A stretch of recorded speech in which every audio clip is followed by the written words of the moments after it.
ఇకపోతే సంచలనిక అప్డేట్స్ చూస్తే కర్ణాటక డిప్యూటీ సీఎం డీకే శివకుమార్తో ఎమ్మెల్యే రాజగోపాల్ రెడ్డి భేటీ అయ్యారు. ఈ సమావేశంలో కర్ణాటక, తెలంగాణలోని రాజకీయ పరిస్థితుల గురించి ఇరువురు చర్చించినట్లు సమాచారం. అయితే తనకు మంత్రి పదవి ఇస్తానని గతంలో పార్టీ అధిష్టానం హామీ ఇచ్చిన సంగతి డీకే శివకుమార్కు గుర్తు చేసినట్లు తెలుస్తోంది. కానీ మంత్రి పదవి గురించి మాట్లాడలేదని, ఒక మంచి స్నేహితుడిగానే అతన్ని కలిశానని రాజగోపాల్ చెప్పారు.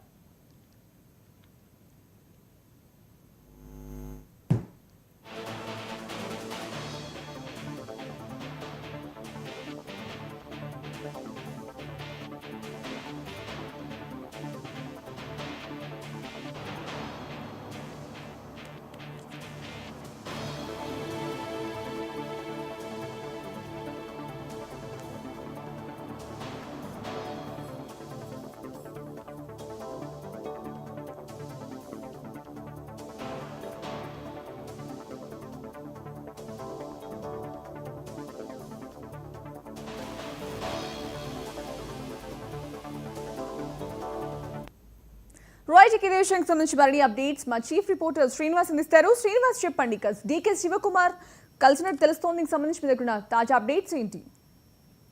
సంజన, డీకే శివకుమార్ అలాగే కాంగ్రెస్ ఎమ్మెల్యే, మునుగోడుకు ప్రాతినిధ్యం వహిస్తున్న కాంగ్రెస్ ఎమ్మెల్యే ఎవరైతే ఉన్నారో రాజగోపాల్ రెడ్డి, కోమటిరెడ్డి రాజగోపాల్ రెడ్డి, మంత్రి కోమటిరెడ్డి వెంకటరెడ్డి సోదరు ఆయన, అలాగే deputy CM, Karnataka deputy CM, అలాగే అక్కడ కర్ణాటక పిసిసి చీఫ్ కూడా డీకే శివకుమార్, వీరు ఇరువురు హైదరాబాద్ లోని లీలా స్టార్ హోటల్లో కలిసినట్లు మనకు తెలుస్తా ఉంది. వీరు ఇరువురు కూడా సొంత పార్టీలోనే అసమ్మతి నేతలుగా కొనసాగుతున్నారు. వీలైనప్పుడల్లా అసంతృప్తిని వ్యక్తం చేస్తున్నారు. డీకే శివకుమార్ కర్ణాటకలో ముఖ్యమంత్రి పదవి కోసం ఆశిస్తున్న వ్యక్తి. ముఖ్యమంత్రి కావడం కోసం ఆయన తన ప్రయత్నాలన్నీ చేస్తున్నాడు. అయినా కూడా ప్రయత్నం ఫలించకపోవడంతో నిత్య అసంతృప్తిగా ఉన్న నేతగా అతను వార్తలకు ఎక్కిన పరిస్థితి. అలాగే ఇక్కడ కూడా మంత్రి పదవిని ఆశించి అది దక్కకపోవడంతో నిరంతరం అసంతృప్త నేతగా కొనసాగుతున్నారు, వార్తల్లో ఉంటున్నారు రాజగోపాల్ రెడ్డి. ఈ క్రమంలో ఇటీవల కూడా తాజాగా చేసిన వ్యాఖ్యలు చాలా వివాదాస్పదమైనాయి. ఆయన ఈ రోజు కూడా వ్యాఖ్యలు చేయడం జరిగింది. నిన్న మునుగోడులో జరిగిన ఒక కార్యక్రమంలో తాను ఎవరి కాళ్ళు మొక్కి పదవిని ఆశించను, తనను గుర్తించి పదవి ఇస్తే ప్రజలకే మేలు చేస్తాను, తను పార్టీ మారితే మంత్రి పదవి ఇస్తానని నేతలే, అధిష్టానమే హామీ ఇచ్చింది. ఆ హామీ నెరవేర్చడం అనేది మీ ఇష్టం అంటూనే గతంలో బీఆర్ఎస్ అధికారంలో ఉన్నప్పుడు రాజీనామా చేసి తన ఎమ్మెల్యే పదవికి బీఆర్ఎస్ సర్కార్ను మొత్తం బీఆర్ఎస్ ప్రభుత్వ యంత్రాంగాన్ని, మంత్రులు, సీఎంతో సహా మునుగోడు ప్రజల కాళ్ళ దగ్గరికి తెచ్చాను, మరొకసారి కూడా ఆ రకమైన త్యాగానికి నేను వెనకకు పోను అని వ్యాఖ్యలు చేయడం పెద్ద దుమారం లేపింది. ఆ తర్వాత ఆయన సోదరుడు కోమటిరెడ్డి వెంకటరెడ్డి కూడా ఢిల్లీలో స్పందించడం జరిగింది.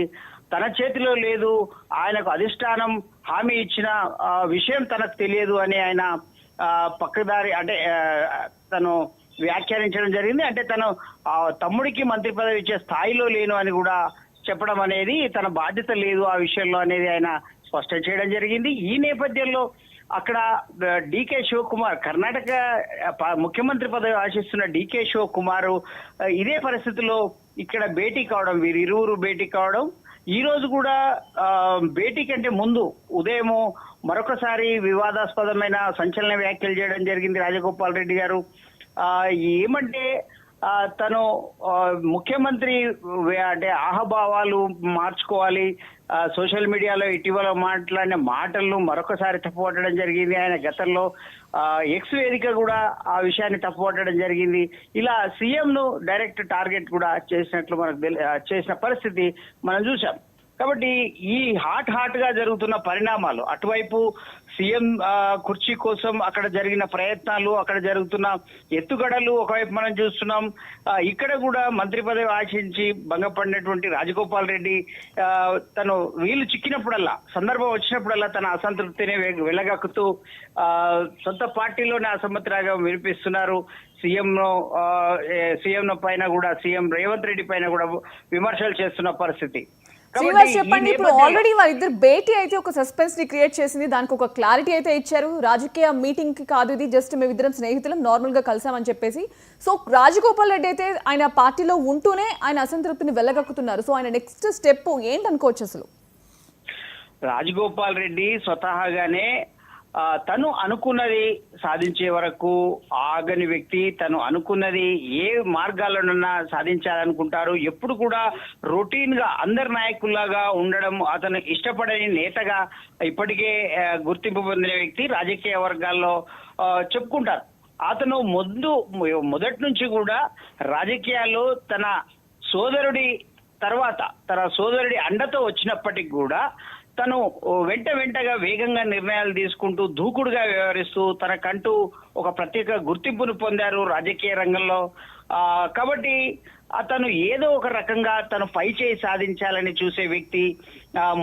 మొదట్లో కాంగ్రెస్ ఎంపీగా గెలిచారు. ఎంపీగా గెలిచిన తర్వాత కూడా తెలంగాణ పోరాటం వచ్చినప్పుడు ఆయన చాలా చురుగ్గా పాల్గొన్నారు. మిగతా ఎంపీలతో పాటు ఒక అడుగు ముందుకే వేసి సంచలన వ్యాఖ్యలు చేసేవారు అప్పుడు కూడా. ఆ తర్వాత బీఆర్ఎస్ ప్రభుత్వం ఉన్నప్పటికీ, తీవ్ర ఒత్తిడి ఉన్నప్పటికీ, అంత ప్రతికూల పరిస్థితులు కూడా ఎమ్మెల్సీగా గెలవగలిగారు. కాబట్టి ఆయన ప్రతి అడుగు కూడా చాలా ఆచితూచి వేస్తారు. చాలా దూకుడుగా ఉంటుంది ఆయన రాజకీయ వ్యవహారం. కాబట్టి ఈసారి కూడా అదే వ్యవహారంతో అదే వ్యవహార శైలితో ఆయన ముందుకు పోతున్నారు.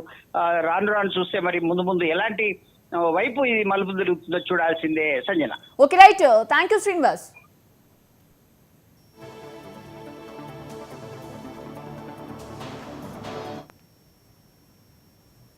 బీసీ రిజర్వేషన్ల సాధన విషయంలో ప్రధాని మోదీపై సీఎం